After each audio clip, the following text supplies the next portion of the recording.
But I think the volatility makes sense given the move that preceded it. I think it's a huge breakout in silver. I think silver prices are headed substantially higher from here. I think a lot of this volatility will ultimately, go away. And I think we'll see a far more orderly appreciation of silver, maybe something more similar to what was going on with gold up until the recent volatility. And I think the bull market in gold is going to persist. Gold is only about 10% off its highs. So, nothing like silver down 30, 40% from its highs. So it's just a normal correction in the silver in the gold bull market. But I think what happened in silver is a very rare event, but it coincides with something that was also rare, which was this massive breakout in silver. So I think it's very bullish for the metals, and even more so for the miners. I think the precious metals mining companies are even cheaper. And Wall Street is still not woken up to that reality either. Well, I think, buying gold anywhere below or close to 5,000, I think still makes sense. I don't think there's significant downside risk. To me, gold is acting around 5,000 the way it acted around 4,000, the way it acted around 3,000. But also, buying gold at 5,000, you're getting it 10% below its high. So that is a decent correction. Does it mean it can't go to 4,900 or 4,800 or 4,750? No, it doesn't mean that. But who cares? Right? If you're buying gold as a long-term store of value, it doesn't matter if after you buy it, it gets a couple of $100 an ounce cheaper. In fact, you could always buy more. As far as silver, I expect more volatility. So silver, as we're talking, is just below 76. Yes, it could easily fall below 70, and so you'd be down close to 10% on paper if you bought some here. But again, I wouldn't worry about it. I don't think silver's going back down below 50. In fact, I don't even think it's going to get anywhere near 50. So I think we're not that far. Maybe the upper 60s or low 70s is maybe about as cheap as you can get it. But the other problem you have is that physical silver is getting harder to procure. So the premiums that people are paying now on silver coins and bars, especially low denomination, are higher. So even if silver goes down $10, it doesn't mean you'll be able to buy it $10 cheaper if you actually want physical. So you've got two things working there. You've got, the scarcity of the physical metal. Yeah, if you want to buy a futures contract, you may be able to buy it, but buying a futures contract is not the same as getting metal delivered to your door, which is what we're doing at Schiff Gold. So I just tell people, just buy whatever we got while we have it in stock, because I can tell by what's happening in the market that we're going to run out at some point. It's going to be hard to get silver, real silver, because I think there's been a big disconnect between the paper market and the real market. And eventually that's going to resolve itself with the futures moving higher. But in the short run, the futures price could do whatever it's going to do, but the physical market is limited by the actual supply of deliverable silver and the demand for that silver, which is growing, not just by investors, but by industry that needs silver.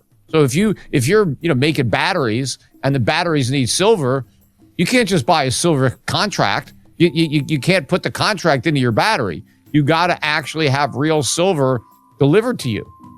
So you have to buy it in a physical market. Is that, though, more of a supply chain issue within the precious metals space, or is there really a silver shortage? Like, people use that word silver squeeze constantly and maybe misuse it as well, because you have access and you have insights into what's happening on the physical side in the supply chain. Yeah, well, is it a supply chain issue or really a squeeze? Well, it's both, because, there's a constraint on how much silver can come out of a mine.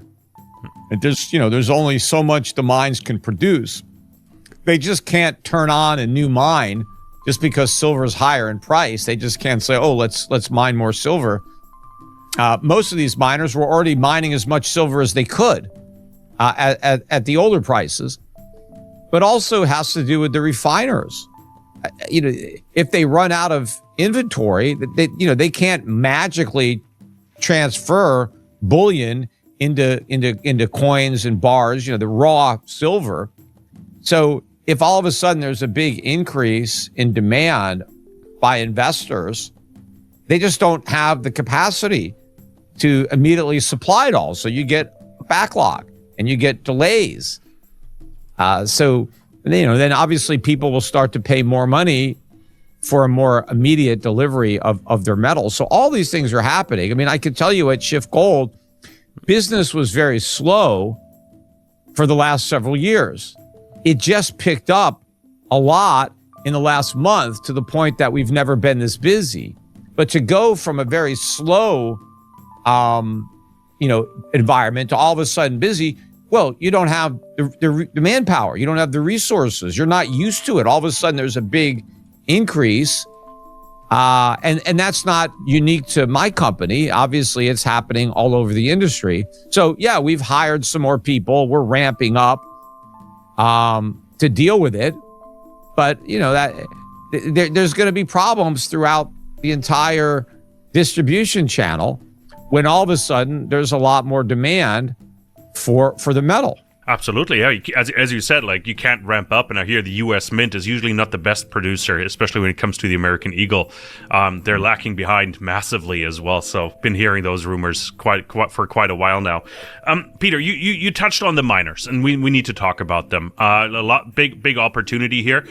They have been lagging the precious metals for a while. Caught up. Now the precious metals have dropped. What's the situation here for the mining companies? Is there still room to run, and what's the opportunity here? Yeah, I mean, there's a lot of room.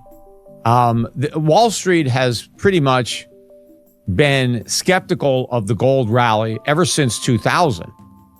So the whole time gold was going up, Wall Street was expecting it to go down. In fact, if you go back to early 2024, when gold was at 2000, major banks that cover mining companies were putting seller recommendations on Newmont and Barrick.